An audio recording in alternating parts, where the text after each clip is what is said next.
आप प्रवेश कर रहे हैं CNBC आवाज और इबेक्स कैश के शानदार स्टूडियो में। स्वागत है आपका इबेक्स कैश स्टूडियो में और आप देख रहे हैं आवाज अड्डा। आवाज अड्डा में आज बातचीत होगी इकोनॉमी की। क्या इकोनॉमी पटरी पर लौट आई है या अभी भी कोई शक की गुंजाइश है? कुछ आंकड़े आपके सामने रखता हूं। दिवाली के मौसम में, दिवाली के माहौल में, फेस्टिविटी के दौरान हिंदुस्तान में 1,25,000 करोड़ की शॉपिंग की गई। 1,25,000 करोड़, ये बहुत बड़ी रकम होती है जो पिछले 10 साल के रिकॉर्ड को तोड़ दिया उसने। इतनी शॉपिंग कभी किसी दिवाली में नहीं हुई है। क्या ये पेंट अप डिमांड थी? इसकी पड़ताल करेंगे। इस फेस्टिवल के दौरान 45 टन सोना खरीदा गया। आपने सही सुना, 45 टन, जो 50% ज़्यादा है प्री पैंडमिक के दौर से, यानी जो पैंडमिक से पहले फेस्टिविटी में ख़रीदा जाता था उससे 50% ज़्यादा है। 45 टन सोना खरीदा गया है। जीएसटी कलेक्शन भी आपने नाम सुना ही होगा। 1,30,000 करोड़ का कलेक्शन बीते महीने का था। ऐसे बहुत सारे आंकड़े आपको बीच में सुनाऊंगा, इसी पे आज चर्चा करूंगा। मेरा नाम नीरज वाजपेयी और मैं जानने की कोशिश कर रहा हूं कि क्या इकोनॉमी पटरी पर लौट आई है या अभी भी शक शुबा करने की ज़रूरत है या और सारे आंकड़े को देखना चाहिए। बातचीत करने के लिए हमारे साथ जो मेहमान हैं उनसे आपका परिचय करा दें। गोपाल अग्रवाल जी हमारे साथ हैं जो भारतीय जनता पार्टी की ओर से उनका पक्ष रखेंगे। डॉक्टर अंशुल अभिजीत हमारे साथ हैं जो कांग्रेस की तरफ से उनका पक्ष रखेंगे। पिरूज खम्बाटा जी हमारे साथ हैं जो CII की फूड प्रोसेसिंग कमेटी के चेयरमैन हैं, साथ ही रसना इंडस्ट्रीज के भी चेयरमैन हैं। यतीश राजावत जी हमारे साथ हैं, पब्लिक पॉलिसी एक्सपर्ट हैं, हमारे साथ अक्सर जुड़ते हैं। और अभय दुबे जी हैं, CSDS के प्रोफेसर हैं। आप सबका बहुत बहुत स्वागत है। तो जैसा मैंने कहा कि बहुत सारे ऐसे आंकड़े हैं अक्टूबर महीने के खास तौर पे जो इंडिकेट करते हैं कि इकोनॉमी वाकई बहुत सर पर दौड़ रही है। कुछ आंकड़े और आपके सामने रखता हूं। मैन्युफैक्चरिंग एक्टिविटी का एक नंबर आता है जिसको IHS मार्केट की तरफ से आता है, PMI नंबर बोलते हैं उसको, परचेज मैनेजर इंडेक्स होता है। 55.9 आया है, बहुत बड़ा नंबर है ये। इससे पता लगता है कि मैन्युफैक्चरिंग एक्टिविटीज़ किस तरह की चल रही हैं, ऑर्डर्स किस तरह के चल रहे हैं, फैक्ट्रियों में कामकाज किस तरीके का हो रहा है। डीजल जिसको माना जाता है कि कमर्शियल कमोडिटी है, डीजल ज़्यादा बिक रहा है तो गाड़ियाँ चल रही हैं, गाड़ियाँ चल रही हैं तो इकोनॉमी का चक्का घूम रहा है।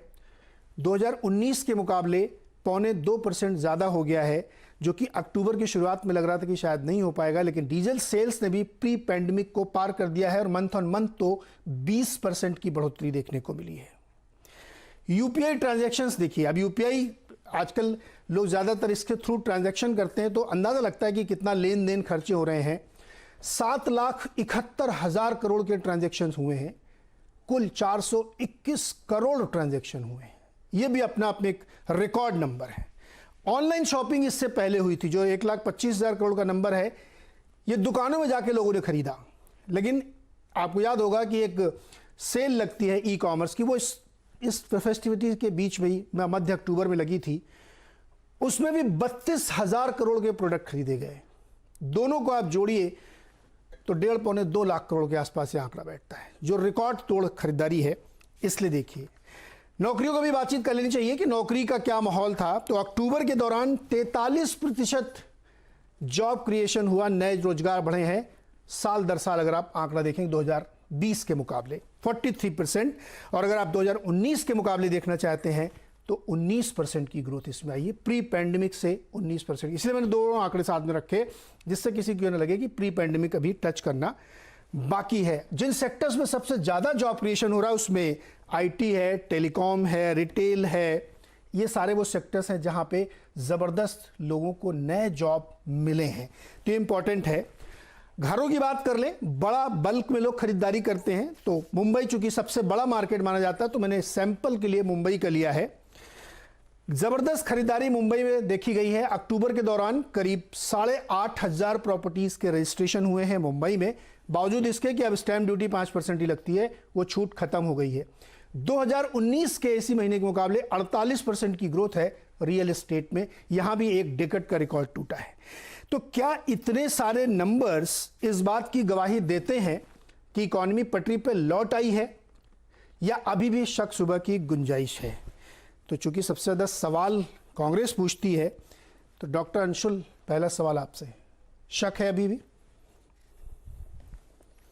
देखिए, आंकड़े कुछ कहानी बताते हैं, लेकिन जो आंकड़े आपने नहीं सुनाए वो भी तो कुछ कहानी बताते हैं। आपने सीएमआई का डेटा नहीं बताया, जहां पर बेरोजगारी दर तो छू रहा है, वो सितंबर से ज्यादा हो गया है। आपने ये नहीं बताया कि मनरेगा की कितनी ज्यादा एक तरह से लोग चाह रहे हैं कि मनरेगा, पिछले महीने 2 करोड़ लोग मनरेगा के लिए वो तरस गए थे, और वहां मनरेगा के लिए वो जो भुगतान के लिए जो पैसे हैं अभी तक नहीं आए, ये आपने नहीं बताया।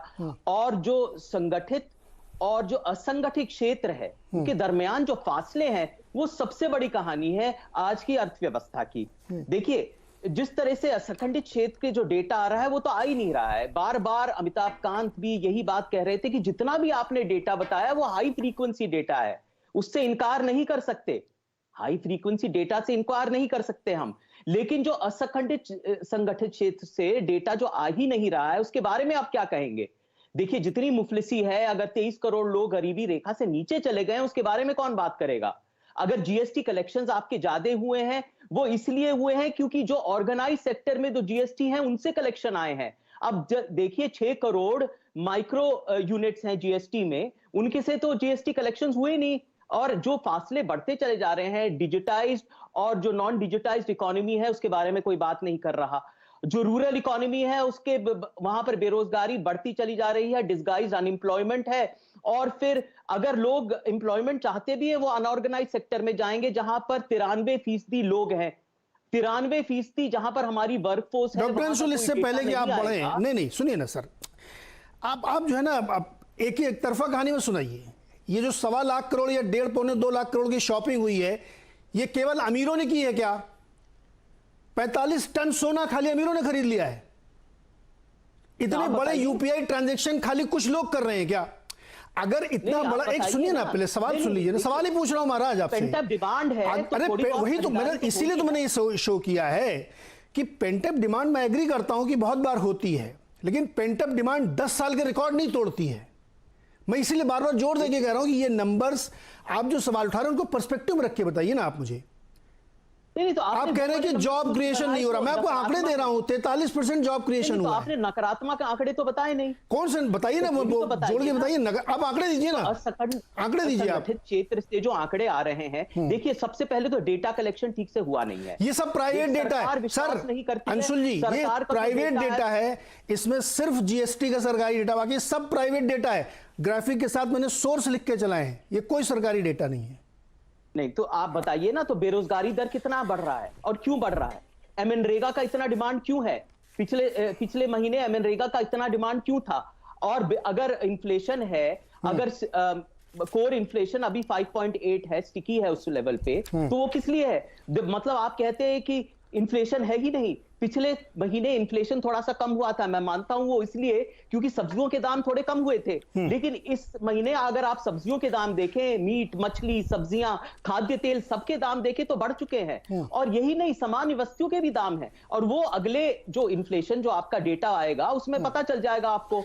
सरकार ठीक से डेटा नहीं दे रही है, असंगठित क्षेत्र का डेटा नहीं आ रहा है, हमें ठीक से मालूम नहीं हो रहा है कि कितना संकट है वहां पर, कितनी परेशानी है, वो पता नहीं चल रहा है। और एक तरह से ये जो अमीर और गरीब में जो खाई है वो बढ़ती चली जा रही है। एक तरफ तो रोज ये शेयर बाजार में दिवाली हो रही है, इसमें कोई शक नहीं है, मैं ये अच्छी तरह जानता हूं, मर्सिडीज बिक रही है। मैं आपको एक आंकड़ा देता हूं। अब पिछले इस महीने में जो 4 व्हीलर्स के सेल हुए थे उसमें बहुत ज्यादा बढ़ोतरी हुई थी, लेकिन अगर 2 व्हीलर्स के सेल देते तो उसमें कमी भी आई थी। वो इसलिए क्योंकि जो ग्रामीण क्षेत्र है हमारा, जो रूरल सेक्टर है, वो अंशुल जी, आपने ओला स्कूटर के नंबर शायद जोड़े नहीं, क्योंकि वो अभी उसमें आते नहीं, सीएम के नंबर में वो अलग नंबर दिए जाते हैं। अगर आप जो ट्रेडिशनल बाइक हैं जो पेट्रोल से चलती हैं, अगर आप उसके नंबर देख रहे हैं तो डेफिनेटली वो नंबर अभी प्री पैंडेमिक के ऊपर नहीं जा पाए हैं। लेकिन उसमें आप इलेक्ट्रिक व्हीकल नंबर जो 250% की ग्रोथ है इस बार, नंबर छोटा है वॉल्यूम में, आई एग्री, बट अकेले आप इलेक्ट्रिक की तरफ जाइए तो लोग शिफ्ट हो रहे हैं। मैं ये कहने की कोशिश कर रहा हूँ। लेकिन अच्छा, आपने बहुत सारे सवाल किए। आंकड़ा नहीं बताया, एक मिनट और। हाँ बताइए। नीरज भाई, एक मिनट और, आपने एक और आंकड़ा नहीं बताया, वो कंजम्पशन का। कंजम्पशन एक मेन इंजन ऑफ डिमांड होता है। अरे तो ये क्या है, कंजम्पशन ही तो है ये। कंजम्पशन का नहीं, दो कंज्यूमर सर्वे भी आता है, आरबीआई। अरे भाई, तो ये जो नंबर मैं आपको दे रहा हूं, यूपीआई ट्रांजैक्शन के 1.25 लाख करोड़ की दिवाली में लोग मोमबत्ती, पटाखे और मिठाइयां खरीद, ये कंजम्पशन ही तो क्या है? का सर्वे है वो अभी तक 57 है। ग्रोस फेस कैपिटल फॉर्मेशन भी आप देखिए ना। सर, आप पुराने नंबर बता रहे हैं, आरबीआई का जो नंबर दिखा रहे हैं वो तो बढ़ता हुआ बता रहा है, कंजम्पशन ड्रिवन हो रही, ग्रोथ हो रही है। जो नंबर मैं आपको दे रहा हूं, ये सब कंजम्पशन के नंबर है सर। पार होता है तो मतलब हलचल है। अरे सर, आप समझिए, टियर 2, सुनिए ना एक बार अंशुल जी, मैं इसलिए कह रहा हूं कि मैं आपके सारे सवालों की इज्जत के साथ अभी गोपाल जी से पूछूंगा, लेकिन मैं आपसे तो वही सवाल पूछूंगा जो दिख रहा है मुझे। जरूर। ऑनलाइन सेल्स में या जो 1,25,000 करोड़ की सेल है, इसमें टियर 2 का सबसे बड़ा नंबर है। टियर 2 में मध्यवर्गीय हमारे आपके जैसे लोग रहते हैं। मैं इसलिए तो इस नंबर को बार बार आपसे कह रहा हूं कि चैलेंज करिए, लेकिन पर्सपेक्टिव में डाल के। गोपाल जी बताइए, इनफॉर्मल सेक्टर की क्या हालत है? बताइए गोपाल जी, इनफॉर्मल सेक्टर की क्या हालत है? देखिए दो चीजें हैं। इनफॉर्मल सेक्टर की समस्याएं, एग्रीकल्चर सेक्टर की समस्याएं, मैन्युफैक्चरिंग सेक्टर की समस्याएं और एम्प्लॉयमेंट की, इन्फ्लेशन की, सारी दुनिया की समस्याएं अभी खत्म हो गई, ये हम क्लेम कर रहे हो तो इनके प्रश्न जायज हैं। हम तो कह ही नहीं रहे कि सारी समस्याएं खत्म हो गई हैं देश की। हम ये कह रहे हैं कि जो कोविड के कारण जो एकदम सेटबैक था, उसको पार करके इकोनॉमी वापस ट्रैक में आके, केवल ट्रैक पे ही नहीं आई है, तेजी से आगे बढ़ने की स्थिति में आ गई है। कल प्रधानमंत्री जी ने भी यही कहा कि भारत अब चल पड़ा है। अभी अपोजिशन वैक्सीन में, इसमें उसमें, आर्थिक व्यवस्था, इनफॉर्मल, अरे आज जीएसटी के नंबर बढ़ रहे हैं तो इनफॉर्मल फॉर्मल में आया, यह भी एक कारण हो सकता है, हम कहाँ डिनाई कर रहे हैं। तो फॉर्मलाइजेशन कोई गलत चीज है क्या इनफॉर्मल इकोनॉमी की? हमने तो ऑब्जेक्टिवली, अगर कैश ट्रांजैक्शन कम होकर डिजिटल ट्रांजैक्शन बढ़ रही है तो हम तो वही चाहते थे। हम अर्थव्यवस्था को फॉर्मलाइज करना चाहते हैं, हम अर्थव्यवस्था में बैंकिंग ट्रांजैक्शंस को बढ़ाना चाहते हैं, तभी तो डायरेक्ट इनडायरेक्ट टैक्स कलेक्शन बढ़ रहा है, एक्सपोर्ट बढ़ रहा है। और आप ये कह रहे हैं जो हो रहा है वह, जो नहीं हो रहा है ठीक है, जो नहीं हो रहा है उसको भी करेंगे, लेकिन जो हो रहा है उसको कैसे डिनाई कर सकते हैं? एफडीआई तेज है, मार्केट, स्टॉक मार्केट केवल इंडिकेटर नहीं होता, लेकिन एक तरीके से वह भी एक सेंटिमेंट का एक बड़ा महत्वपूर्ण रोल है। देखिए, इकोनॉमी में सेंटिमेंट का बहुत बड़ा रोल होता है। नीरज जी, आप ये मेरे साथ एग्री करेंगे कि अगर कंजम्पशन में सेंटिमेंट अगर इकोनॉमी के लिए पॉजिटिव होता है तो लोग उसको कंजम्पशन में लगाते हैं, नहीं तो वो घर में दबा के बैठ जाते हैं।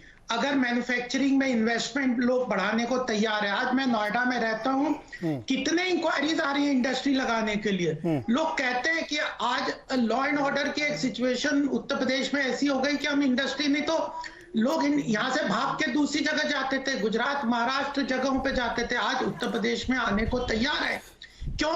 क्योंकि एक जो बिजनेस फ्रेंडली सरकार है। मैं भारतीय जनता पार्टी की तरफ से स्पष्ट रूप से कहना चाहता हूं कि हम प्रो बिजनेस है, प्रो इंडस्ट्रियलिस्ट हैं और हम मार्केट इकोनॉमी में बिलीव करते हैं। तो आप ये कहेंगे कि आप तो इंडस्ट्रियलिस्ट के साथ यहाँ है ना, इसका अगर अंशुल जी को जवाब देना चाहते हैं, ग्रोथ नहीं होगा और सारे पैरामीटर्स हैं। गोपाल जी सुनिए ना, गोपाल जी, मैं मान रहा हूं कि ऑर्गेनाइज सेक्टर में थोड़ी हलचल दिखाई दी है, ये तो हमें पता है कि अमीर और अमीर होते जा रहे हैं, मुझे पता है। ग्रोथ है एक्सपोर्ट की 45%, 22% एग्रीकल्चर सेक्टर की एक्सपोर्ट की ग्रोथ है 22%। Gopal ji one by one please, अपनी अपनी बारी। हाँ बोलिए अंशुल जी, बोलिए, संक्षेप रखिएगा। नहीं, मैं ये पूछ रहा हूँ कि जहां पर मेरी बात पूरी % ऑफ आवर वर्कफोर्स जिस क्षेत्र में है उसकी क्या हालत है, उसके भी तो आंकड़े हमें बताइए ना। ग्रामीण इलाकों में हो क्या रहा है? अच्छा सुनिए एक मिनट अंशुल जी, अब सुनिए आंकड़े सुनिए ना। हाँ, सीएमआई के आंकड़े, सीएमआई के आंकड़े अंशुल जी, सर्विसेज सेक्टर खुल गया है, मैं जानता हूँ, ठीक है, अच्छी बात है, खुलना भी चाहिए लोगों को। अरे डॉक्टर अंशुल जी, सीएमआई के आंकड़े सुन लीजिए सर, सीएमआई के आंकड़े सुन लीजिए। जून में अनएम्प्लॉयमेंट जो था रूरल में 8.75%, सीएमआई के आंकड़े चेक कर लीजिए, बराबर में खोल लीजिए वेबसाइट। जी नहीं, 8.32, फिर अगस्त में 9.78, सितंबर में 8.62 और इस समय 7.38। ठीक है, स्थिति सुधर रही है। अर्बन में ज़्यादा बेटर हो रही है, 12.5 से थे मई में, वहाँ से गिरते हुए 9.686 और इस समय 7.75। ओवरऑल नंबर अगर आप इस समय देखेंगे तो इंडिया का नंबर 7.75 है और आज की तारीख का भी नंबर मेरे सामने खुला हुआ 7.3% है, जो कि किसी ज़माने में बहुत ऊपर गया था और रिसेंटली अभी ये काफ़ी ऊपर गया था। तो आपकी बात कुछ हद तक सही है कि अनऑर्गेनाइज्ड सेक्टर में अभी भी लोगों को उतना जॉब नहीं मिला जितना अर्बन में मिल रहा है, लेकिन मिल रहा है, ऐसा नहीं कि वहाँ एकदम ठप हो गया है काम। गोपाल जी संक्षेप में काउंटर करिए, फिर मैं दूसरे मेहमानों को देखिए मैं बता रहा हूं कि आप मैक्रो इकोनॉमिक पैरामीटर सारे देख लीजिए। एक्सपोर्ट ग्रोथ मैन्युफैक्चरिंग सेक्टर का 45% बढ़ा है, एग्रीकल्चर सेक्टर का 22% बढ़ा है, आपका एफडीआई इतना आ रहा है, फॉरेन एक्सचेंज रिजर्व्स इस तेजी से बढ़ रहा है, इन्फ्लेशन 4.6 है। अभी आरबीआई ने कंज्यूमर कॉन्फिडेंस इंडेक्स की फिगर इंप्रूवमेंट के बारे में की थी, आईआईपी फिगर 50% से ज्यादा सर। हाँ, तो फिर वो एक्सपेंशन हो रहा है। कोई लगता है कि कुछ खरीदने की इच्छा होती है। फिर सुन लीजिए, बीच में मत बोलिए ना, मैंने भी चुप रहा था। मैं माफी चाहता हूँ। हाँ, तो मैं आपके बीच में नहीं बोलूंगा क्योंकि अर्थव्यवस्था पर IIP figures, manufacturing sector expand हो रहा है, क्रेडिट ग्रोथ बढ़ रही है, रूरल और अर्बन के क्रेडिट ग्रोथ बढ़ रहे हैं, तो फॉरेन इन्वेस्टमेंट आ रहा है, एक्सपोर्ट। अभी आज ही मैं रिपोर्ट देख रहा था कि चाइना में एग्रीकल्चर प्रोसेस राइस वगैरह का एक्सपोर्ट इंडिया का चाइना में भी बहुत बढ़ गया है जी। तो एफपीओ है सरकार। हम ये कह रहे हैं कि जो अर्थव्यवस्था के लिए फिस्कल स्टिमुलस देना है, जो इकोसिस्टम क्रिएट करना है, ट्रांसपेरेंट इकोसिस्टम करना है, जीएसटी है, जो पूरा डायरेक्ट टैक्स को हमने कम किया है। डायरेक्ट टैक्स इतना कम करने के बाद भी अगर कलेक्शन बढ़ रहा है तो आप समझ लीजिए ना कितना ग्रोथ आ रहा है। तो अल्टीमेटली डायरेक्ट टैक्स आपने हमारा नहीं कम किया है। स्टेप लिए हैं, जो हम स्टेप ले रहे हैं वो राइट डायरेक्शन में चल रहे हैं। जी गोपाल जी, संक्षेप में रखिए सर। डायरेक्ट टैक्स आपने हमारा नहीं कम किया है और दूसरी चीज क्रेडिट नहीं, हंसी मत डालिए सर, हम जैसे मध्यवर्गीय का टैक्स आपने कम नहीं किया है और क्रेडिट ग्रोथ उतनी अच्छी नहीं आ रही है। क्रेडिट बजट पे अभी एक्सरसाइज कर रहे हैं। अरे सर मैं ये सब अभी मेरे को अभी चाहिए सर, अभी मेरे को दिवाली में शॉपिंग नहीं कर पाया मैं क्योंकि पैसे नहीं थे मेरे पास। रुकिए सर, रुकिए, दूसरे मेहमानों के पास चले सर, बहुत लंबी चर्चा आप लोगों से हो गई। अच्छा, एक इंडस्ट्री व्यू ले ले, उसके बाद फिर अपने एनालिस्टों के पास चलते हैं। खम्बटा सर ये बताइए, जितने सारे नंबर हमने दिए, एक नंबर और बड़ा दिलचस्प वो ही बता देता हूँ मैं आप लोगों को। अक्टूबर के महीने में जो प्राइवेट इक्विटी और वेंचर कैपिटल्स की डील्स थी, 117 डील हुई हैं और उसमें $10.2 बिलियन आए हैं, जो कि अगर आप कंपेयर करेंगे साल दर साल तो 68 डीलें थी और उससे करीब करीब 10 गुना बढ़ के आया है। तो यानी जो प्राइवेट इक्विटी वेंचर फंड्स हैं बहुत पैसा इकोनॉमी में डाल रहे हैं, तो ये भी इंपॉर्टेंट ध्यान रखिए। और जो बार बार वो कह रहे हैं अग्रवाल जी, एक्सपोर्ट की ग्रोथ 43% रही अक्टूबर में। फिरोज सर, ये नंबर्स जो इतने हम लोगों को उत्साहित लग रहे हैं फेस्टिवल शॉपिंग, ये सस्टेन कर रहे हैं, भरोसा है आपको या अब इसमें शक करना चाहिए? नहीं, पहले तो आपको नई वर्ष की शुभकामनाएं, आप सबको, आपके दर्शकों को और सब मेरे पैनलिस्ट को। और रही बात कब का मैं सुन रहा हूं, डेटा तो बहुत इंपॉर्टेंट है पर डेटा से रियलिटी भी इंपॉर्टेंट है। आज ये बार दिवाली में मैं खुद बाहर निकला था, जो छोटे एरिया है बीएनसी, उसमें भी जगह नहीं है शॉपिंग करने की, भले कोविड है, मॉल भी फूले भरे हुए हैं और हमारे एक्सपोर्ट डिपार्टमेंट को पूछ लो, कंटेनर नहीं मिल रहे, इतना भीड़ लग रहा है। और शिप पे स्लॉट नहीं मिल रहा है, फ्लाइट में टिकट नहीं मिल रही है। और आपने जैसे बताया वो एक आईपीओ चला था अभी, वो आईपीओ का लाइन है, वो उसका लाइन वो 1 किलोमीटर चले, ऐसे लोग फॉर्म में खड़े हैं लाइन लगाने के लिए। और आपने भी जो बोला वो सही बात है कि जो फॉरेन की जितनी भी एजेंसियां हैं, मैं तो कहूंगा इसी को, इंडिया की एजेंसी को एक सेकंड बाजू में डालते, आपने बहुत डिस्कशन कर लिया। फॉरेन की जितनी भी एजेंसियां है, रेटिंग एजेंसियां हो जो गोल्ड का देखती है, they are calling India the fastest growing economy of the next few years. 1-2 साल के लिए नहीं कहते, the next decade is the India decade. Repeat कर रहा हूं, next decade is the India decade, और इसको कोई डिनाई नहीं कर सकता है। और वही कारण है कि वर्ल्ड के जितने भी इन्वेस्टर है आज इंडिया में पहला इन्वेस्टमेंट चाह रहे हैं। वो बड़े बड़े आईपीओ आ रहे हैं, वो पहले ब्लॉक कर रहे हैं। वो पहले बात करते थे 50 करोड़ 100 करोड़, अभी $1 बिलियन की बात हो रही है, 7,000 करोड़ 8,000 करोड़। तो ये पैमाने पे लोगों को इंडिया में भरोसा है। तो मेरा रिक्वेस्ट है कि जब फॉरेनर इंडिया में भरोसा कर रहे हैं तो हम भी खुद भी अपनी इकोनॉमी पे भरोसा कर ले और हमको भी ये भरोसा होना चाहिए कि नहीं, अभी जो next decade is going to be the India decade. और ये मैं नहीं मानता हूं कि कोविड के कारण कोई तकलीफ है, मैं तो कहता हूं हमारी गवर्नमेंट की पॉलिसी के कारण, हमारे इंडस्ट्रियलिस्ट के रेजिलियंस के कारण और हमारी इकोनॉमी के रेजिलियंस के कारण इतनी बड़ी आपदी आई तो भी हम इससे आगे आगे हैं और हमने वर्ल्ड में नंबर 1 इकोनॉमी की तरह ऑलरेडी कदम डाल दिया है। वो एक बहुत बड़ी हमारे लिए उपलब्धि है। Let us congratulate ourselves this Diwali मौके के हमने, इंडिया ने, we did it if you ask me honestly. और इसमें सबका रोल है, खाली गवर्नमेंट का रोल नहीं है, इसमें इंडस्ट्रियलिस्ट का भी रोल है, स्मॉल एंड मीडियम का भी रोल है, फार्मर का भी रोल है, हम सबका रोल है कि हम एक आगे आए। और मेरे हिसाब से आज की चर्चा में हमने आंकड़े की चर्चा कर ली, अभी हमको एक विजन देखना चाहिए कि फ्यूचर क्या करना है। और मेरे हिसाब से फ्यूचर बड़ा क्लियर है। इंडिया को एक्सपोर्ट का make it for the world destination बनना है, make in India but made for the world. और ये सबसे ज्यादा अच्छा फिगर है कि जो 40-50% हमारा मर्चेंडाइज एक्सपोर्ट बढ़ रहा है। काफी सेक्टर बढ़ रहे हैं जिसमें कभी एक्सपोर्ट देखा भी नहीं था, कभी एक्सपोर्ट हुआ नहीं था, वो एरिया में एक्सपोर्ट हो रहा है। मुझे लगता है ये सबसे बड़ा ये होगा, टर्निंग पॉइंट आएगा इंडियन इकोनॉमी का। अगर जो चाइना कर पाया 20 साल पहले कि कुछ भी वर्ल्ड में हुए, they became the factory to the world. आज इंडिया के लिए ये मौका अभी है। और ये मौके में ऐसा नहीं है कि खाली बड़े बड़े यूनिट से वही ले सकते हैं, क्योंकि ये नंबर सर कंजम्पशन वाला है, ला सकते शॉपिंग और मिस हो गया है कि वो है गवर्नमेंट की PLI स्कीम। हाँ, जो प्रोडक्टिव लिंक स्कीम दी है, इंसेंटिव स्कीम, उसमें मेरे हिसाब से बहुत फायदा होने वाला है। और मेरे सेक्टर की बात करें, ये भी एक मिथ है, लोग कहते हैं खाली बड़े लोगों के लिए। अभी ऑर्गेनिक में फॉर एग्जांपल एक ऑर्गेनिक फूड लेते हैं, उसमें मीडियम इंडस्ट्रीज के लिए भी फूड प्रोसेसिंग में PLI स्कीम है। आज एवरेज आदमी छोटा 20 करोड़ 30 करोड़ 10 करोड़ का एक्सपोर्ट वाला भी PLI ऑर्गेनिक का कर सकता है। और ऑर्गेनिक की डिमांड जी है।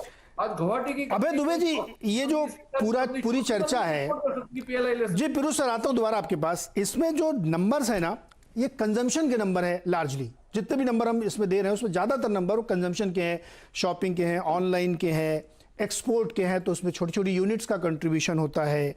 अगर पेट्रोल की इतनी, डीजल की इतनी डिमांड अक्टूबर में बढ़ गई जो सरपास कर गई है प्री पैंडेमिक को, तो वो नंबर भी आप, ये कंजम्पशन से जुड़े नंबर हैं। और इतना बड़ा नंबर है कि 10-10 साल 5-5 साल से ऊपर निकल रहे हैं। तो क्या ये बिलीव करना चाहिए? हालांकि कई बार ऐसा मुझे जब इन्होंने पूरे नंबर को लेट की तो टू गुड टू बिलीव जैसा लगा, अरे इतनी जबरदस्त कैसे एक साथ हो सकती है। लेकिन नंबर है तो आप उसको झुटला नहीं सकते, इसलिए मैंने सारे प्राइवेट नंबर लिए हैं, इसमें सरकारी नंबर मैंने कोई शामिल नहीं किया।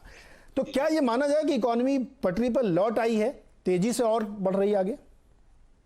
देखिए, पहली बात तो जिस भावना के तहत आप ये चर्चा करा रहे हैं, मैं उससे पूरी तरह सहमत हूँ। मेरी इच्छा है, कामना है, और मुझे इस बात को देख के बहुत खुशी होगी कि अगर भारतीय अर्थव्यवस्था पटरी पर आ जाए। और जैसा कि अभी हमारे पिछले वक्ता कह रहे थे कि हम नंबर 1 इकोनॉमी के रूप में हमने दुनिया में कदम रख दिया है, अगर ऐसा अभूतपूर्व घटित हो जाए तो क्या कहना है, बल्ले बल्ले है हम सब लोगों की। और मुझसे ज्यादा खुश कौन होगा इसके अंदर, क्योंकि इसमें मेरे 3 स्वार्थ हैं। पहला मेरा राष्ट्रीय स्वार्थ है, दूसरा मेरा वर्गीय स्वार्थ है, और तीसरा मेरा निजी स्वार्थ है। तीनों स्वार्थ मेरे हल होंगे अगर हिंदुस्तान की इकोनॉमी नंबर 1 हो जाए।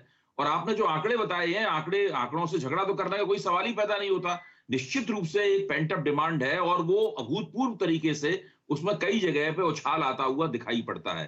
पहले भी हम इन आंकड़ों के ऊपर चर्चा कर चुके हैं, लेकिन इन आंकड़ों के साथ में कुछ और भी बातें हैं। कांग्रेस के प्रवक्ता ने उस तरफ इशारा किया और उनकी बातें भी सही हैं, उनको की तरफ भी गौर करना चाहिए। वो ऐसी बात नहीं है कि वो केवल नकारात्मक बातें ही सामने रख रहे हैं। मसलन जब महामारी के दौरान जब समृद्ध प्रदेशों से पलायन हुआ था और मजदूर अपने प्रदेशों में वापस लौटे थे, उनमें से बहुत बड़े पैमाने पर मजदूर लौट के नहीं गए और वो अभी अपने प्रदेशों में हैं। तो ये क्यों हो रहा है? इसी तरह असंगठित क्षेत्र का मसला, इसकी ओर कांग्रेस के प्रवक्ता ने इशारा किया था। मैं उनकी बातों को दोहराना नहीं चाहता, उन्होंने कुछ आंकड़े दिए थे, वो आंकड़े बिल्कुल सही हैं। मेरा कहना है कि असंगठित क्षेत्र की समस्याएं बहुत ही विकट हैं। उनको केवल ये कहकर नहीं टाला जा सकता कि वो समस्याएं हैं, उनसे निपट लिया जाएगा। ये समस्याएं पुरानी हैं और महामारी के कारण ये समस्याएं और भी ज्यादा संगीन हो गई हैं। जब तक असंगठित क्षेत्र की समस्याओं को हल नहीं किया जाएगा, तब तक भारतीय अर्थव्यवस्था में जो कुछ भी हो रहा है उसका फायदा जनता तक, आम जनता तक नहीं पहुंचेगा। दूसरी बात, ये जो मांग के आंकड़े आपने दिखाए हैं, ये बिल्कुल सही हैं, लेकिन क्या इससे हम ये मान लें कि भारतीय अर्थव्यवस्था में मांग की समस्या हल हो गई है?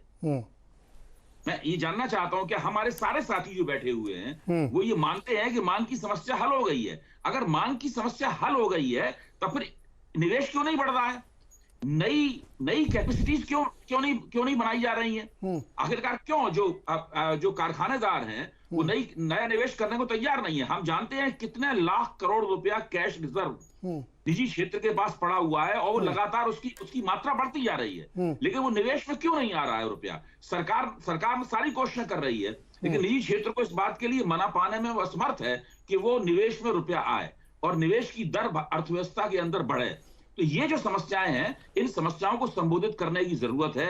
मेरी कामना है कि भारतीय अर्थव्यवस्था नई ऊंचाइयों तक पहुंचे। इसमें मेरा फायदा है और नीरज जी आपका फायदा है, सभी का फायदा है। मैं इस पक्ष में नहीं हूं कि भारतीय अर्थव्यवस्था नीचे हो और हमें सरकार की आलोचना करने का मौका मिले। मैं इस दृष्टि से सरकार की कोई आलोचना नहीं करना चाहता। मेरा कहना यह है कि जो कोविड महामारी से पहले की जो दिक्कतें थी, संगठन क्षेत्र की दिक्कत पहले से थी। नहीं, ठीक है, बिल्कुल पॉइंट आपका एकदम वैलिड है सर, पहले की थी और अंशुल का पॉइंट भी वैलिड है। मैं ये इसीलिए मैं इन नंबर्स को लेके आके चर्चा कर रहा हूं। यतीश जी बताइए, जो एक बड़ा महत्वपूर्ण सवाल पहले ये अंशुल ने भी रखा था और अब दुबे जी भी रख रहे हैं कि क्या डिमांड वापस आ गई है क्या? मैं इन नंबर्स पे ये बिलीव करूं। मैं देखिए इस पूरे नंबर में सिर्फ एक पॉइंट है जिसको मैं बार बार कह रहा हूं कि इसने कई रिकॉर्ड तोड़े हैं। देखिए, पेंटअप डिमांड या आप बहुत खींच के कोई काम करते हैं तो पिछले रिकॉर्ड नहीं तोड़ देते हैं। आपके पास पैसा नहीं है तो आप अपने घर का सोना बेच के मिठाई खरीदने नहीं जाएंगे।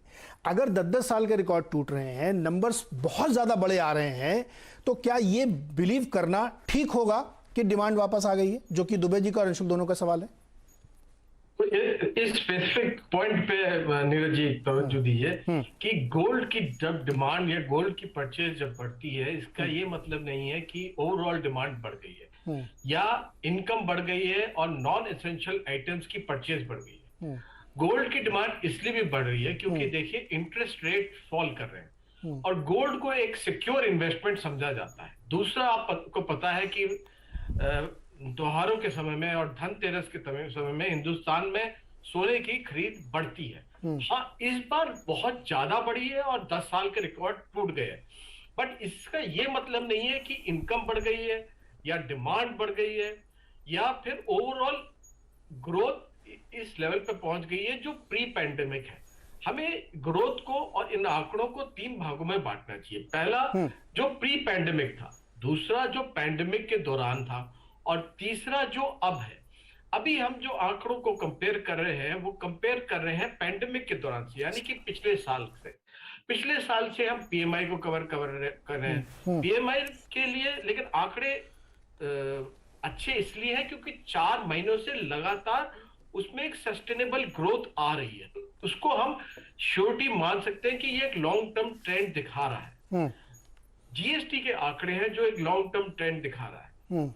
दूसरा पॉइंट ये है कि हमको 2 चीजों में बड़ा क्लियर डिफरेंस करना चाहिए। एक है असंगठित क्षेत्र और दूसरा है अनौपचारिक क्षेत्र। ठीक है, इसको कंफ्यूज नहीं करना चाहिए। असंगठित क्षेत्र के आंकड़े कैप्चर होते हैं जीएसटी में। असंगठित क्षेत्र के आंकड़े कैप्चर हो रहे हैं आपकी 1,25,000 करोड़ के आंकड़े में। हाँ, अनौपचारिक क्षेत्र जो है, जैसे कृषि है, जैसे रूरल एरियाज में लेबर है, वो नहीं कैप्चर हो रहे। तो इसमें तो हम अंतर नहीं देखेंगे तो हम पूरी तरह नहीं समझ पाएंगे कि रूरल की ग्रोथ किस तरीके से है। रूरल की ग्रोथ अपने आप में लिक्विडिटी बेहतर हुई है वहां पे, क्योंकि नॉन एसेंशियल आइटम जैसे कि स्मार्टफोन, उसकी बिक्री रूरल एरियाज में बढ़ी है। तो हमें कुछ नॉन ट्रेडिशनल आंकड़े भी देखने होंगे, जैसे कि जूते चप्पलों की सेल, गाड़ियों के मूवमेंट, ठीक है, वो बड़े हैं, खासतौर से 2 व्हीलर्स के। लेकिन अब इस आंकड़े को आप डिमांड साइड पे देखेंगे, सप्लाई साइड पे देखेंगे तो बदल जाती है स्थिति। हर ऑटोमोबाइल मैन्युफैक्चरर की सप्लाई घटी है पिछले 2 महीने में। किसी की 22,000, किसी की 30,000, बड़े से बड़े की, मतलब क्यों घटी है? क्योंकि उनके पास सप्लाई चेन प्रॉब्लम अभी भी पूरी तरह से सॉल्व नहीं हुई है। तो ये नहीं कह सकते कि सब चीज बहुत अच्छी है और सब चीज बहुत बढ़िया चल रही है। हाँ, हम पटरी पे आ गए हैं। अब पटरी पे आने के बाद एक मोमेंटम की जरूरत होती है उसको सस्टेन करने के लिए, जैसे कि हम प्री पैंडेमिक, मतलब पैंडेमिक होने से पहले की स्थिति में आ पाए और 8.5-9.5% की ग्रोथ लगातार 3 साल तक दिखाएं, जी। जैसे कि हम जो ये 2 साल की जो ड्रॉप थी उसको रिकवर कर सके। ये है हाँ। नीरज जी। तो सर इसमें आपने एक बड़ा अच्छा जिक्र किया पीएमआई नंबर का। सर मेरे सामने जो है ना, मैंने 25 साल का चार्ट खोला है, 55-56 से ऊपर कभी गया नहीं है।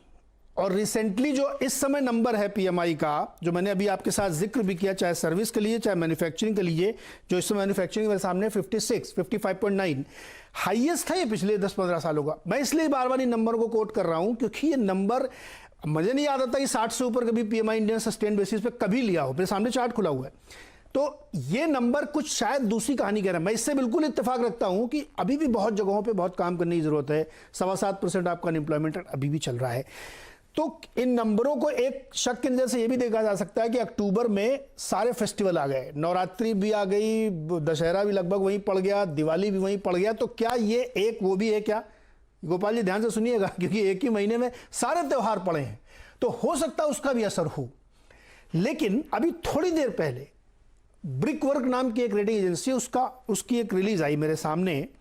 ब्रिकवर्क का ये कहना है कि इस क्वार्टर की जिसमें हम बैठे हुए हैं, मतलब सेकेंड क्वार्टर के जीडीपी नंबर 30 नवंबर को आएंगे, वो 8.3% का अनुमान लगा रहे हैं। बड़ा नंबर दे रहे हैं। और उनका मानना है कि FY22 हम क्लोज करेंगे 10.5% के साथ। यानी जो मैक्रो नंबर्स हैं वो कुछ और डिफरेंट कहानी कह रहे हैं, जिसको हमें एक्सेप्ट करना चाहिए। इस बात के साथ की बहुत कुछ करने की जरूरत है। सर एक छोटा सा मुझे ब्रेक लेना है, लौट के आगे इसी बात को आगे बढ़ाते हैं कि नंबर से आगे क्या ट्रेंड निकालें और इसको किस हद तक भरोसेमंद माने। क्योंकि एक नंबर जो है जो मुझे बार बार दिक्कत में डालता है कि जब हम सीपीआई का नंबर देखते हैं तो अंशुल जी इस बार का सीपीआई का नंबर देखिएगा 4 से नीचे आएगा, लेकिन जब आप सरसों का तेल खरीदने जाएंगे तो 250 रुपये लीटर मिलेगा। ये और इन्फ्लेशन भी स्टिकी है बहुत। मैं वही कह रहा हूं सर, वो डाइकोटमी है, उसको भी समझने की कोशिश करते हैं कि खाद्य तेल मिल रहा 250 रुपये लीटर और सीपीआई आएगा 4 से नीचे। ये क्या चमत्कार है, इसको ब्रेक के बाद समझेंगे।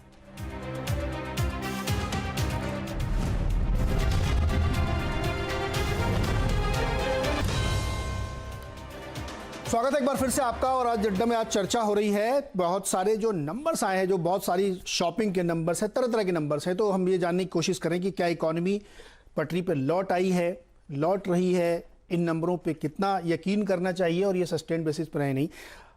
संक्षेप में रखिएगा सवाल, चूंकि इस सेगमेंट समय कम होता है। अंशुल जी संक्षेप में आपकी बारी है अभी।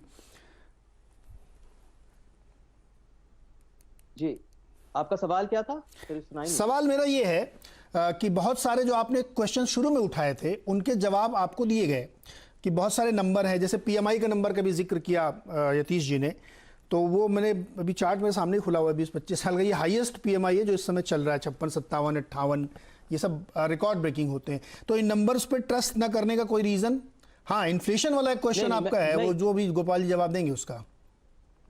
मैं ये कहना चाहता हूं कि अगर हमारी अर्थव्यवस्था पटरी पे आ गई है तो मुझे बहुत ज्यादा खुशी होगी, हमें जश्न मनाना चाहिए। पर ऐसा ना हो जैसे जनवरी फरवरी में हमें फतह कह दिया था कि फतह पा चुके हैं कोरोना पे और सेकंड वेव आ गया हो। देखिए एक खोखला जश्न नहीं होना चाहिए, क्योंकि हमें गलतफहमी का शिकार नहीं होना चाहिए। मैं बार बार ये कह रहा हूं कि ये हाई फ्रीक्वेंसी डेटा है।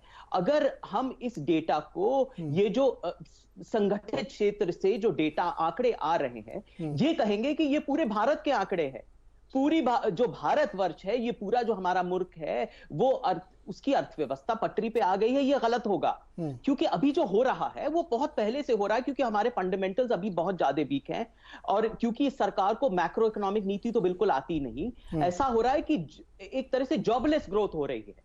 भाई इस सरकार ने कभी फोकस नहीं किया, कभी तवज्जो दिया ही नहीं रियल इकोनॉमी पे। वो जो ग्रोथ होता है और वो आउटपुट होता है, चाहे मेक इन इंडिया हो जाए, चाहे और मैं मुबारकबाद आज सबको देना चाहता हूं, नोटबंदी के 5 साल हो गए सबको, और गोपाल जी को सबको मुबारकबाद देने का आज अवसर होता है। ताज्जुब की बात यह है कि अपनी उपलब्धियों की गिनती में अब तो सरकार मानती ही नहीं कि नोटबंदी भी है। भाई ये सबके आगाज, ये जो हमारी अर्थव्यवस्था की बर्बादी का आगाज नोटबंदी से ही शुरू हुआ था, तो इसका जिक्र करना भी बहुत जरूरी है इस वक्त। तो वहां से सब कुछ पहले हुआ था। हमने तो एक तोहफे में इनको 8% जीडीपी दी थी, वो गिरते गिरते पेंडेमिक के पहले 4% हो गई और -7.3% हो गई। और इसीलिए ये जो वीक बेस है उस पे हम सब आंकड़े जोड़ रहे हैं। पीएमआई का भी जो आंकड़ा आ रहा है, इसलिए क्योंकि मुझे लगता है सर्विस सेक्टर खुल गया है, इसलिए पीएमआई का एक रोबस्ट एक तरह से आंकड़ा आ रहा है। अच्छी बात है, मैं मानता हूं अच्छी बात है, लेकिन जो जॉबलेस ग्रोथ हो रहा है उस पे हमें नजर डालनी चाहिए। जो क्षेत्र है असंगठित क्षेत्र है जिसमें 93% हमारे वर्कर्स है, उनके क्या हालत है, क्या मुफलिसी है, जो गरीबी है, जो मंदी है, उस पे हमें जरूर तवज्जो देना चाहिए। गोपाल जी जवाब दीजिए। नीरज जी, मैं 2-3 बातें कहना चाहता हूँ, इनकी जवाब तो वो वही की वही घूमती जाएगी। मैं अपनी बात कह देता हूँ। पहली बात ये है कि समाज में बहुत बड़ा वर्ग था जिसको ये पेंडेमिक के कारण इम्पैक्ट हुआ है। उसको हमारी सरकार ने डायरेक्ट बेनिफिट ट्रांसफर के थ्रू, एफिशिएंट ट्रांसफर मैकेनिज्म के थ्रू, सोशल वेलफेयर मैकेनिज्म के थ्रू उसकी जेब में लिक्विडिटी क्रिएट की है, ग्रामीण क्षेत्र में लिक्विडिटी क्रिएट की है, उसकी हम चिंता कर रहे हैं। दूसरी महत्वपूर्ण बात थी कि पूरी इकोनॉमी में काफी चीजें अच्छी हो गई थी, लेकिन 2 चीजों की समस्या थी कि कंज्यूमर डिमांड की कमी थी। तो कंज्यूमर डिमांड का एक पॉजिटिव सिग्नल है, इतना ही तो कह रहे हैं हम, थोड़ी कह रहे हैं कि सारी इकोनॉमी ठीक हो गई। हमने तो लक्ष्य $5 ट्रिलियन की इकोनॉमी का रखा है, अभी तो हम वहां पहुंचे ही नहीं, हम तो उस रास्ते पे। अभी हम ये कह रहे हैं कि जो रास्ता हम अपना रहे हैं उसके पॉजिटिव रिजल्ट आ रहे हैं जो सामने दिख रहे हैं। और यह एक महत्वपूर्ण बात है कि हम पेंडेमिक जैसी बड़ी त्रासदी के बाहर निकल के आके उस अर्थव्यवस्था को इतना बड़ा ठेस लगा था, उसके बाद ये दिख रहा है, तो इसका मतलब है कि सरकार कुछ पॉजिटिव तो कर ही रही होगी ना। जो उसमें जनता का रोल नहीं है, ये तो हम कभी कह ही नहीं रहे। जनता के बगैर तो हम कुछ कर ही नहीं सकते थे। हम तो प्राइवेट इन्वेस्टर को, प्राइवेट बिजनेस को, प्राइवेट इंडस्ट्री को पार्टनर मानते हैं अपने अर्थव्यवस्था के नेशनल बिल्डिंग में, तो हम तो उसको मान रहे हैं, उसकी तारीफ कर रहे हैं, तो इसमें क्या बुराई है।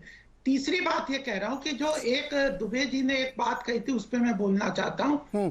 उन्होंने कहा था न्यू इन्वेस्टमेंट नहीं आ रहा। देखिए समस्या क्या थी कि हम 65 to 70% ऑफ मैन्युफैक्चरिंग कैपेसिटी पे काम कर रहे थे और इसलिए इन्वेस्टमेंट नहीं आ रहा था, इंडस्ट्रीज को प्रॉब्लम थी। तो अब जैसे ही वो बढ़ेगा, अब देखेगा कि सस्टेनेबल बेसिस पे हमारा कंजम्पशन डिमांड बढ़ेगा, तो फिर सर वो इन्वेस्टमेंट और करेंगे। They are planning. हम सरकार को एक इनेबलिंग एनवायरनमेंट क्रिएट करने के लिए मानते हैं, इकोसिस्टम मानते हैं। हम ये नहीं कहते कि हम सब करेंगे, हम तो कह रहे हैं what is the role of government in doing business, we should not do business. जी ठीक है सर, ठीक है। इकोसिस्टम है। और तीसरी बात ये है कि जो पीएलआई है, ये छोटे में सर बहुत ही ड्रास्टिकली जो नेशनल इंफ्रास्ट्रक्चर पाइपलाइन है, अब यूरोप कंट्रीज वगैरह, अब अमेरिका ने अब उसके बारे में सोचा। हमारे प्रधानमंत्री ने तो 1.5 साल पहले उसको अनाउंस किया कि नेशनल इंफ्रास्ट्रक्चर पाइपलाइन बनाएंगे। आज हम नेट एमिशन 0 की बात कर रहे हैं 2030। जी गोपाल जी बहुत ही बृहद चर्चा जा रही है, अभी हम थोड़ा इसी के दायरे में रखना चाहते हैं। मैं ये कह रहा हूं कि सारे, बस खत्म कर देता हूं 10 सेकंड में, सारे macro economic parameters positive signal दे रहे हैं, ये अपने आप में शो करते हैं। नहीं फिरोज सर ये बताइए, आप तो इंडस्ट्री जुड़े हुए, CII से जुड़े हुए, क्या जॉबलेस ग्रोथ है क्या? बिल्कुल, कैसे हो सकती है? मैंने पहले बोला ये है ही नहीं, बिकॉज अब तो जॉब ही नहीं मिल रहे हमको। आज आप कोई भी पोस्ट लगा दो, आज जॉब नहीं मिल रहे। एटलीस्ट जो हमारे क्षेत्र में लोगों के पास जॉब है, तो मैं ये नहीं मानूंगा ये जॉबलेस ग्रोथ है। अगर एक्सपोर्ट 40% बढ़ रहा है, फैक्ट्रियां पूरी चल रही है, तो कोई इसमें कहाँ से जॉब आ रहा है।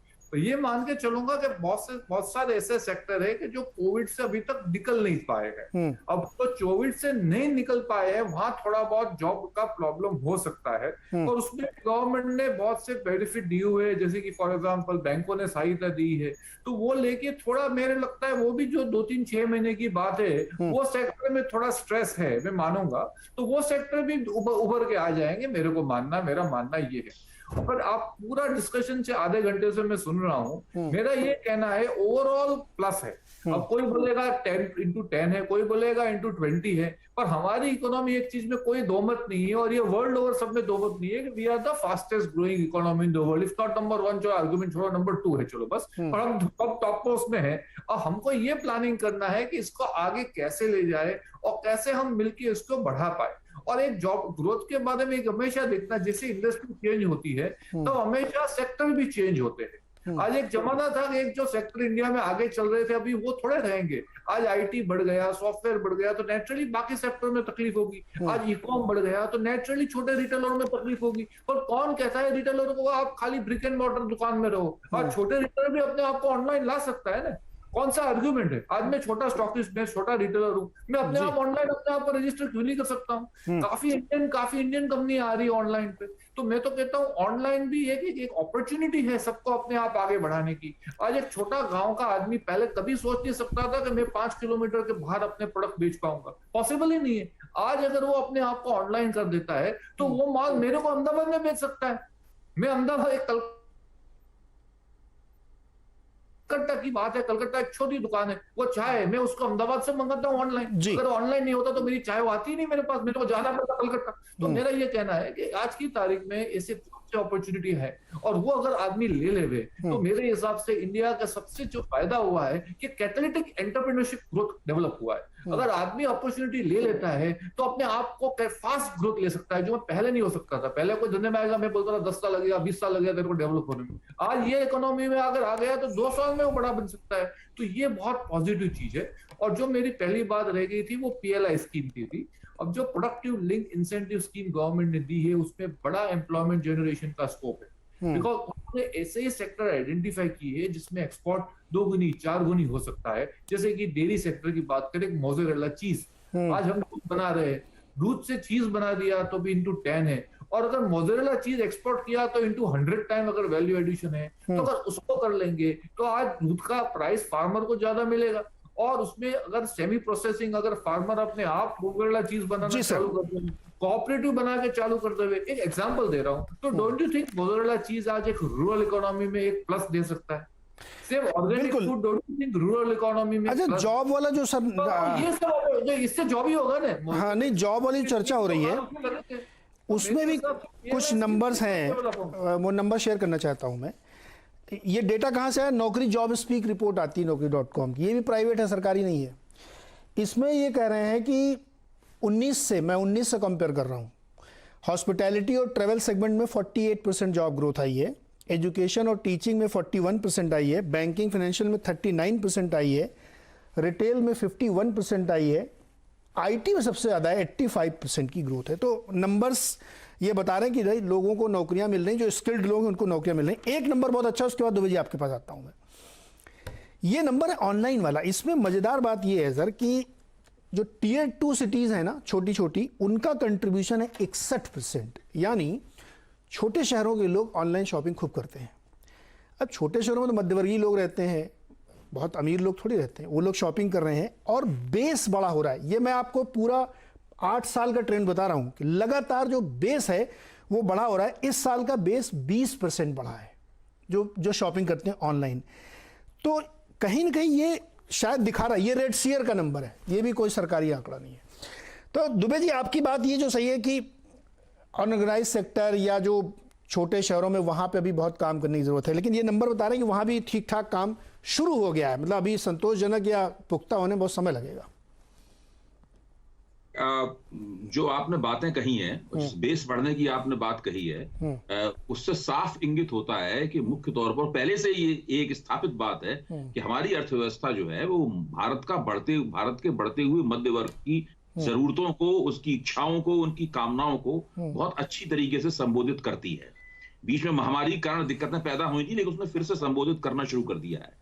उस मध्य वर्ग से नीचे के लोग जो हैं, उनके लिए, जैसे गोपाल जी ने कहा कि हम तो उनकी जेब में सीधे जनधन के जरिए पैसा डालते हैं, उससे लिक्विडिटी क्रिएट हो रही है। मुझे वो बात मुझे उस पूरी तर्क पद्धति पे शक है। दूसरी ये है कि अभी आपने अपने भूमिका में बहस के दूसरे हिस्से की भूमिका में कहा था कि ये जो 4.5% का जो मुद्रास्फीति की दर है। देखिए पहले भी हम लोग गोपाल जी के साथ पिछले हफ्ते इस मंच पर बहस कर चुके हैं, सीएनबीसी आवाज अड्डा पे। तब भी ये आंकड़ा सामने आया था। तब गोपाल जी ने कहा था कि हम पेट्रोल और डीजल की कीमतें बढ़ाना हमारी इन्फॉर्म्ड चॉइस है, याद कीजिए।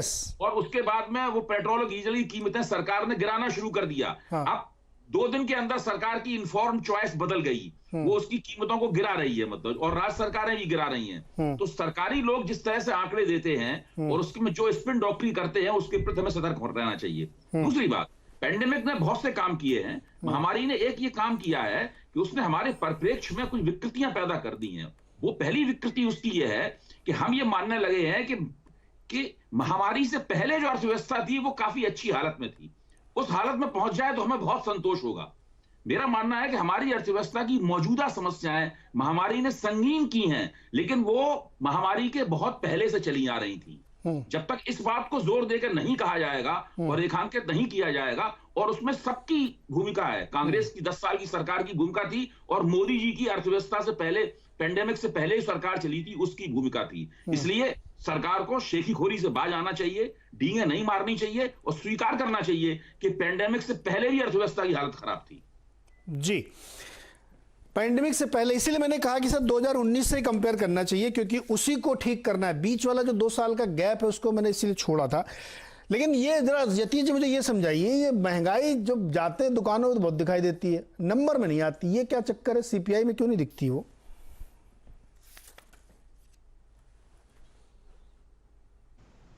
सर अनम्यूट करिए, यतीश जी अनम्यूट करिए अपने आप को। हाँ, सीपीआई अपने आप में एक इंडेक्स है। और आप सरसों की तेल की बात कर रहे थे, तो तेल की पूरी जो रेशियोज में है करीब 4% के करीब है। तो अगर तेल के भाव 10% से भी बढ़ते हैं तो सीपीआई में तो उसका असर सिर्फ 0.4% तक ही दिखेगा। तो मतलब इंडेक्स होने के मतलब ये है कि वो कंपोजिट कई 5 प्रोडक्ट्स को एक साथ जोड़ के रूरल अर्बन को का एवरेज लेके तैयार किया जाता है। तो वो ओवरऑल इन्फ्लेशन दिखाता है, वो किसी एक पदार्थ का इन्फ्लेशन नहीं दिखाता। जैसे ऑयल के प्राइसेस बढ़े थे, लेकिन ऑयल का भी उसमें जो वेटेज है वो सिर्फ 6% है। तो मतलब जब तक ऑयल के प्राइसेस 20, 25, 40% तक नहीं बढ़े तब तक सीपीआई पे उसका असर नहीं दिखा। इसलिए कुछ लोग, कुछ अर्थशास्त्री कहते हैं कि WPI को देखना चाहिए, वो बेहतर सूचकांक है इस तरह की भाव को बढ़ते हुए देखना। लेकिन फिर वो भी इंडेक्स है, तो उसमें भी सबका एवरेज ही दिखेगा। तो ये सब सूचकांक है, और ये जो दुबे जी कह रहे थे और पहले गोपाल जी भी कह रहे थे, सूचकांक को सूचकांक की तरह देखना चाहिए। उसको पूरी अर्थव्यवस्था पे ऐसे नहीं चाल कर देना चाहिए कि वो एक सूचकांक पूरी अर्थव्यवस्था को दिखा रहा है। हाँ, स्थिति बेहतर बननी शुरू हुई है, बेहतर हो गई है ये नहीं है, बेहतर हो जाएगी इसकी हमें कल्पना करनी चाहिए और इस पे मेहनत करनी चाहिए। 3 इश्यू थे, जिसको एक बहुत इंपॉर्टेंट इश्यू था जो अंशुल जी कह रहे थे, वो कहते हैं जॉबलेस ग्रोथ। इससे मैं खास परेशान हूं, इस शब्द से परेशान इसलिए हूं क्योंकि जॉबलेस ग्रोथ नहीं है ये। जॉबलेस ग्रोथ एक बहुत सीरियस वक्त है, शब्द है, और इसका इस्तेमाल बड़ी ध्यान से करना चाहिए। आईटी सेक्टर में आप देखिए 1,30,000 नौकरियां उत्पन्न हुई हैं पिछले 3 महीने में, और उनके पास स्थिति ऐसी है कि लोग नहीं मिल रहे। एक ग्रेजुएट के पास 3-3, 4-4 नौकरी हैं। तो ये इसको कह देना कि जॉबलेस ग्रोथ है, नहीं, गलत है। जो नए सेक्टर्स में हुई है, जितने भी ई कॉमर्स सेक्टर्स की जो डिलीवरी की ग्रोथ हुई है, जो कंपनी पब्लिक जा रही हैं, जो एक्सपैंड कर रही हैं, वो सब जॉब्स को ग्रोथ कर रही हैं। हाँ, ट्रेडिशनल सेक्टर में कुछ हो सकता है कि नहीं हो रही हो ग्रोथ, लेकिन वो कंपनसेट हो रही है वो ग्रोथ और सेक्टर्स में। तो ये हमारी इकोनॉमिक ग्रोथ 2012 और 14 की जो जॉबलेस ग्रोथ है उसके साथ नहीं कंपेयर किया जा सकती। दूसरा, उन्होंने कहा कि ये मैक्रो इकोनॉमी को नहीं समझते और सरकार उसको नहीं समझ पाई है। अगर मैक्रो इकोनॉमी को नहीं समझते सरकार तो शायद वो जैसे कांग्रेस के प्रवक्ता कह रहे थे पैंडेमिक के दौरान, वो सप्लाई साइड पे ही स्टिमुलस देते रहते, और सप्लाई साइड पे स्टिमुलस देने से कोई फायदा नहीं था। आपने देखा, तो ये अगर मैक्रो इकोनॉमिक को नहीं समझते तो क्यों नहीं उन्होंने वो ये बात मानी। तो जब तक आप डिमांड की सिचुएशन ठीक होगी, सप्लाई चेन प्रॉपर्ली काम नहीं करना शुरू करेंगी, तो आप डिमांड पे जितना भी तवज्जो दे दें, सप्लाई आपकी पहुंच ही नहीं पाएगी वहां पे। तो ये मतलब इस तरह से बातों को मतलब नकार देना मेरे ख्याल से बिना आंकड़ों के सही नहीं है। हाँ ना, नहीं नंबर्स तो सर परफेक्ट होने ही चाहिए। एक बात अभी आपने कही जॉबलेस वाली, इसमें मैं सिर्फ एक ऐड करना चाहता हूँ, मेरा कोई व्यू नहीं है। आईटी के कई कंपनीज के हमने बोर्ड रूम किए, इंटरव्यूज किए, उसमें एट्रिशन एक हम लोग ट्रैक करते हैं कि कितने लोग नौकरी छोड़ रहे हैं। तो 15 से लेके 22-24% तक एट्रिशन रेट है। एट्रिशन का मतलब होता है नौकरी छोड़ रहे हैं लोग क्योंकि उनको बेटर ऑप्शन मिल रहे हैं, और कंपनीज बात को लेकर परेशान, उनको बहुत पैसे देकर रोकना पड़ रहा है। कहीं की सैलरी तो 100% की हाई के बावजूद लोग नहीं रुक रहे हैं। तो आईटी अब इसको अलग कर दीजिए कि वहाँ पे अत्यधिक जॉब ग्रोथ है, एक आदमी 3 ऑफर लेटर लिए घूम रहा है, ये बात भी एकदम सही है। दूसरा, एक शो क्लोजिंग से पहले एक बात मैं बताऊं, चूंकि उसका डेटा मैं खुद ही कोलेक्ट कर रहा हूं कि कैपेसिटी और प्राइवेट इन्वेस्टमेंट हुआ कि नहीं हुआ है। 4 सेक्टर हैं, सीमेंट, स्टील, शुगर और फार्मा, जहां पे मैसिव एक्सपेंशन हुआ है। ग्रीनफील्ड प्रोजेक्ट लगे हैं, ब्राउनफील्ड एक्सपेंशन हुए हैं, क्योंकि इन सेगमेंट्स में सबसे ज़्यादा चेंज आया है। स्टील में बहुत बदलाव हुआ, फार्मा को चाइना +1 का फायदा मिला तो $3-4 बिलियन के एक्सपेंशन वहाँ पे है। शुगर कंपनीज के लिए बहुत फायदा हुआ तो उन्होंने किए। तो ये नंबर मैं कभी कोलेक्ट करके जब चर्चा करूँ तो रखूंगा। तो प्राइवेट इन्वेस्टमेंट हो रहा है। एक चीज़ और पैंडेमिक में हुई है कि टेक्नोलॉजी बदल गई है, तो हम ये एक्सपेक्ट करें कि वो 100% जाने के बाद एक्सपेंशन करेंगे, ये गलत है। वो 72-75 पे ही चेंज करेंगे क्योंकि वो बदल गया ज़माना, अब दूसरे तरीके से करना पड़ेगा। मुझे नहीं लगता कि हीरो होंडा 110% कैपेसिटी में काम करेगी क्योंकि ओला कर चुकी है। तो वो शायद कैपेसिटी जांचने का भी, मापने का भी हमें आंकड़ा, ये तरीका दूसरा देखना पड़ेगा। लेकिन बहरहाल ये नंबर सस्टेन्ड रहे, इसकी पड़ताल हम लोग फिर करेंगे। अभी इसी महीने के अंत में जीडीपी का नंबर आएगा तो एक बार फिर ऐसी ही चर्चा करेंगे, देखेंगे ये नंबर कितना सस्टेनेबल है, उसमें रिफ्लेक्ट होते नहीं होते। बहुत बहुत शुक्रिया हमारे साथ जुड़ने के लिए। देखते रहिए CNBC आवाज़।